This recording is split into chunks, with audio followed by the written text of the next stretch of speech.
हमने previous lecture में बात की थी अबाउट फैक्टर्स अफेक्टिंग फोटोसिंथेसिस, ठीक है।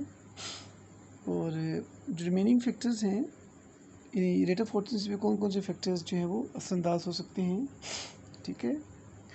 इसमें जो रिमेनिंग है ऑक्सीजन। अब ऑक्सीजन के बारे से हम बात करें तो अगर ऑक्सीजन नहीं होगी तो फोटोसिंथेसिस का प्रोसेस नहीं होगा। हमें आइडिया है कि फोटोसिंथेसिस में CO2 एब्जॉर्ब होती है, लेकिन ऑक्सीजन का कैसे तलक है इससे? ज़रा रेस्पिरेशन भी होती है प्लांट्स के अंदर।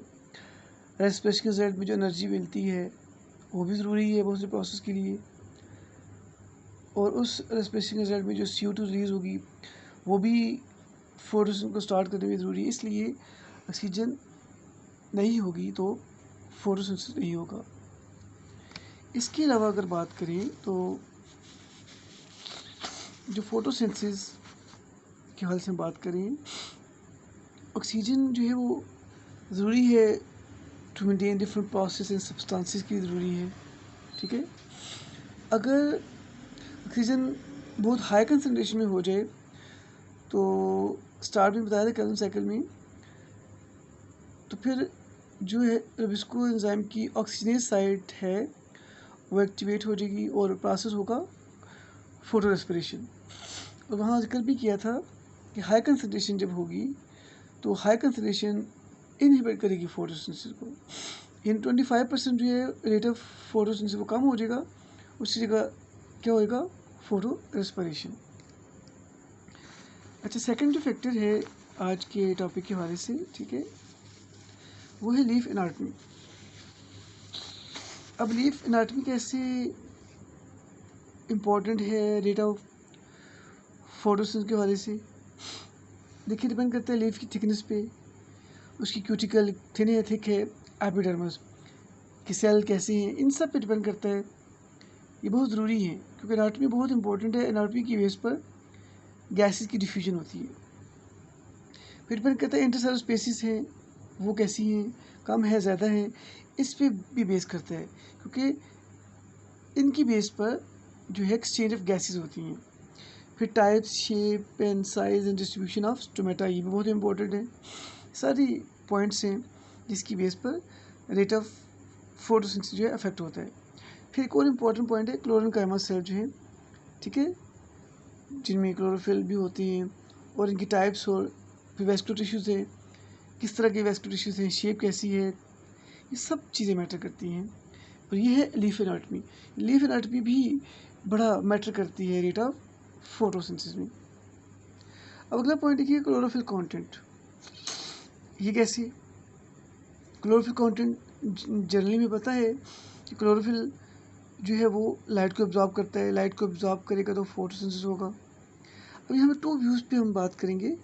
एक है विल्स्टेटर एंड स्टॉल। इसके मुताबिक ये था कि rate of photosynthesis is not proportionally to the amount of chlorophyll content.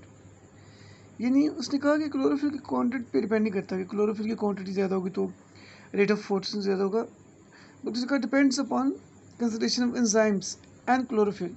उसने कहा कि एंजाइम्स जो होते हैं उनकी प्रेजेंस बहुत ज़रूरी है। ये एंजाइम्स होंगे तो प्रोसेस जो है बूस्टअप होगा। एक और साइंटिस्ट था एमर्सन, इसने कहा, इसने शो किया direct relationship between the amount of food. उसने कहा कि ये फूड पे डिपेंड करता है, जो फूड है वो ऑक्सीडाइज होगी, बर्न होगी, उस बेस पे एनर्जी बनेगी, उस बेस से आगे फिर जो है रेट ऑफ फोटोसिंथेसिस होगा। फिर उसने कहा क्लोरोफिल कंटेंट भी इम्पोर्टेंट है, तो ये कंसेप्ट दिया एमर्सन ने। अब लास्ट पॉइंट पे हम बात करेंगे, ठीक है, दैट इज़ प्रोटोप्लाज्मिक फैक्टर। यानी अब सारे पॉइंट्स जो हमने बात की क्लोरोफिल एट्सेट्रा उसको हम अपनी जगह रखेंगे, ठीक है। अब इस पे फोकस करेंगे कि प्रोटोप्लाज्मिक फैक्टर जो है वो असल में साइटोप्लाज्म के कंटेंट्स हैं। उसमें ये बताया गया कि photosynthesis does not start young leaves having chlorophyll. यानी अब ये बात साबित होती है कि क्लोरोफिल तो मौजूद है बट फोटोसिंथेसिस नहीं हो रही। इसका मतलब जो यंग लीव्स होते हैं उनमें क्लोरोफिल तो बनता है, लेकिन जब तक वो थोड़ा टाइम नहीं गुजरता, वो मैच्योर नहीं होते, they can not carry the process of photosynthesis. इसलिए ये बात क्लियर होगी कि फोटोसिंथेसिस जो है वो यंग लीव्स में नहीं होती। यंग लीव्स के अंदर बहुत ज़्यादा प्रोसेस चाहिए होता है, मेटाबॉलिज्म चाहिए होता है, फूड चाहिए होती है डिफरेंट प्रोसेस के लिए। ये बहुत सारे प्रोसेस जो कोइंसाइड करते हैं, इस वजह से यंग लीव्स में जो है फोटोसिंथेसिस नहीं होती। अच्छा, उन्होंने भी एक पॉइंट बताया कि प्रोटोप्लाज्मिक फैक्टर के वजह से कि प्रोटोप्लाज्मिक एंजाइम्स कि एंजाइम बहुत इंपॉर्टेंट है। तो एक साइंटिस्ट है, ठीक है, अर्नोन, इसने कहा फ्री क्लोरोप्लास्ट कैरी फोटोसिंथेसिस।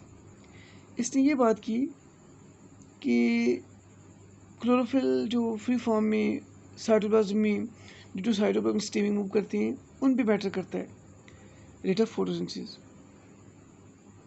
यहाँ पे इन्होंने ये बात मेंशन की है कि प्रोटोप्लाज्म जो है मीन जो लिविंग कंटेंट है सेल का, नॉट नेसेसरी फॉर फोटोसिंथेसिस। तो फिर क्या है?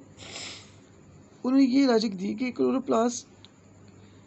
प्रोटोप्लाज्म यानी कि इम्पोर्टेंट नहीं है, उसके अंदर जो ऑर्गेनेल्स हैं वही काफ़ी और कंप्लीट है। यानी क्लोरोप्लास्ट जो है कंप्लीट फोटोसिंथेटिक यूनिट होता है।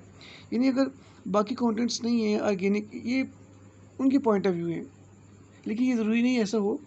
यानी एंजाइम्स, कोएंजाइम्स, ये सारी चीज़ें अगर नहीं होंगी तो उन्हें कहा प्रोटोप्लाज्मिक कंटेंट्स नहीं भी होंगे। अगर क्लोरोप्लास्ट सिर्फ होगा तो क्लोरोप्लास्ट जो है उसके अंदर सारे एंजाइम, हर चीज़ कंप्लीट फॉर्म में है। ठीक है, क्लोरोप्लास्ट के अंदर एंजाइम्स होते हैं बट बहुत सारे प्रोसेस होते हैं साइटोप्लाज्म में। साइटोप्लाज्म बहुत ज़रूरी है, इसलिए ये बता रही है कि क्लोरोप्लास्ट जो है कंप्लीट फोटोसिंथेसिस जो है उसमें यूनिट होता है एंड एंजाइम्स होती हैं, देयरफॉर उनमें प्रोसेस ऑफ फोटोसिंथेसिस जो है होता है। अच्छा स्टूडेंट्स, आपने देखा बहुत सिंपल सा ये टॉपिक था, ठीक है।